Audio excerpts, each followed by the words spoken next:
Hello বন্ধুরা, good morning সকলকে।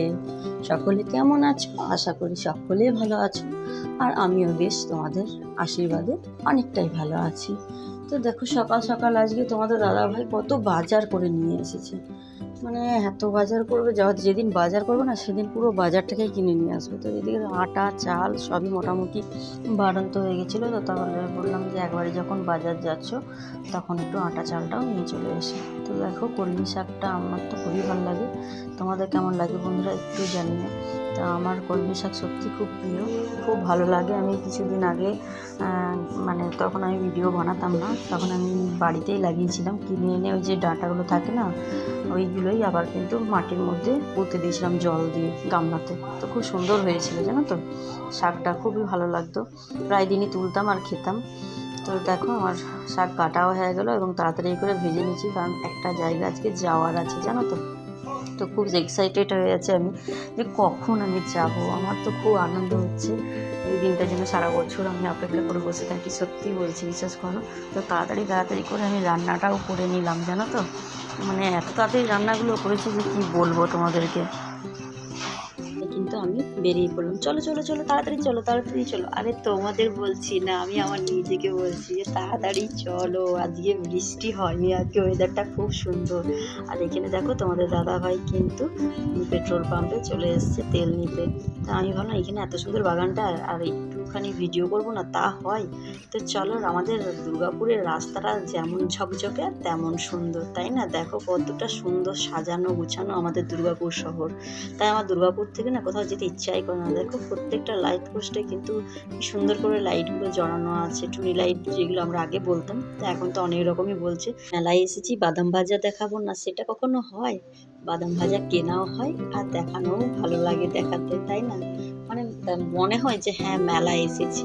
তো চলো, আমি কিন্তু মেলার মধ্যে এই ঢুকছি, প্রবেশ করছি। অনেকেই মেলা থেকে বেরিয়ে আসছে, তাদের কিন্তু মেলা দেখা হয়ে গেছে। তা আমরা জাস্ট এই ঢুকছি জানো তো।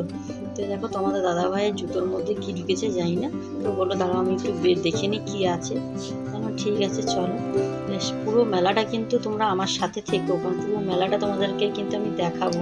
যারা যারা দুর্গাপুরের মেলা দেখতে আসতে পারো না, রথের মেলা, তো সেই মেলাটা কিন্তু তোমাদেরকে পুরোটাই তোমাদের জন্যই কিন্তু শুধু ভিডিওই করেছি জানো তো, যে তোমাদের সাথে পুরোটাই কিন্তু শেয়ার করার জন্যই পুরো ভিডিওটা তুলেছি। তো দেখো এখানে সুন্দর সুন্দর কাপ ডিশগুলো বিক্রি হচ্ছিলো, আর এইগুলো আমার খুবই ভালো লেগেছে। যখন নিজের নতুন বাড়ি হবে তখন এগুলো কিনবো, এখন কিনছি না কিচেনের জন্য। তো আমার খুব পছন্দ হয়েছে জানো তো এগুলো। আমি দেখলাম, যাই হোক এগুলো চীনামাটির ছিল। আর তোমার দাদাভাইকেও বললাম যে দেখো জিনিসগুলো কতটা সুন্দর।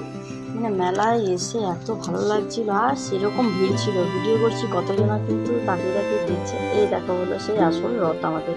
এই রথটাই কিন্তু আমাদের এখানে প্রথম হতো, অনেক বছর ধরে কিন্তু এই রথের মেলাটা হয়।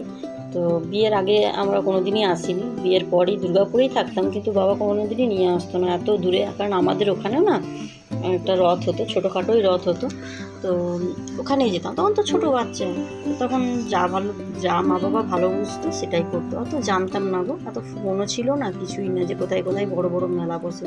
তো দেখো বিয়ে হওয়ার পর কিন্তু আমার বর সব জায়গাতেই নিয়ে যায়, মোটামুটি দুর্গাপুরে যেখানে যাওয়া হয় শখ সাতগুলো মেটায়। আর এই দেখো, এটা কিন্তু আনারসের জুস ওখানে বিক্রি হয়েছিল। তো আমার বরকে বললাম তুমি খাবে? বললো না আমি খাবো না, আমার অম্বল করে যাবে। আর খেতে এতটাই ভালো লাগছিলো, আর পুরো ঠান্ডা ছিল তো, বরফ দেওয়া ছিল। তো সত্যি মনটা পুরো খুশ হয়ে গেল। তো আমার খুবই ভালো লাগলো, দেখলাম যে অনেকক্ষণ তো ঘুরবো এখন মেলাতে। আর এই মালাগুলো না খুব সুন্দর ছিল জানো তো, মানে খুব ভালো লাগছিলো। কিন্তু আমি এর আগে নিয়েছি বলে আমি আর নিলাম না। তো এইসব জিনিসে কেনাকাটার আমার প্রচুর প্রচুর ঝোঁক বলতে পারো। আমি এটা ওটা কিনতে খুবই ভালোবাসি।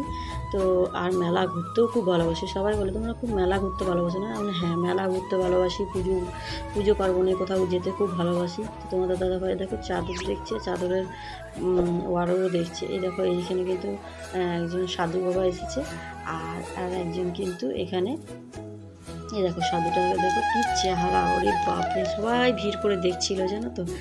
আর একজন ছিল, তো উনি সেজেছিলেন মহাত্মা গান্ধী। তো উনি বলছেন ফটো তুলতে দেবো না, টাকা দিতে হবে তারপরে ফটো তুলতে দেবো। যাই হোক, যে যেমনভাবে তুলেছে। তো এই ফুলগুলো দেখো, ফ্লাওয়ারগুলো এত সুন্দর লাগছিল, মনে হচ্ছিল সব নিয়ে নিই। তো কী করবো, কিছু করার নেই। এই দেখো এই জিনিসটা দেখেছো, কতটা সুন্দর। আমরা আগে মেহেন্দি করতাম, ডিজাইন করতে পারতাম না বলে এদের কাছে আসতাম, আর ছাপ্পা মানে হাতের মধ্যে ছাপ্পা দিয়ে দিতেও মেহেন্দি হয়ে যেত। তো তাতেই আমরা কত খুশি হতাম। তো দেখো ছোটোবেলায় তো এইগুলো তো অনেক চেপেছি, ছেলেকেও চাপিয়েছি। তো চলো ভেলপুরি খাওয়া যাক। ভেলপুরি দোকানেও কিন্তু আমি চলে এসেছি। আর এদিকে অনেক কিছু বিক্রি হচ্ছিলো। এই দেখো বড়ো নাগরদোল্লাটা, এই নাগরদোল্লাটাও কিন্তু প্রত্যেক বছর আসে। তো আমরা কিন্তু এখানে একটু খাওয়া দাওয়া একটু করে নিলাম। তারপরে কিন্তু আমি চলে এলাম ফটোর দোকানে। তো ফটোর দোকানে ওই জিনিসটা দেখো, মেয়েটা দেখছে, আমি ওটা দেখছিলাম।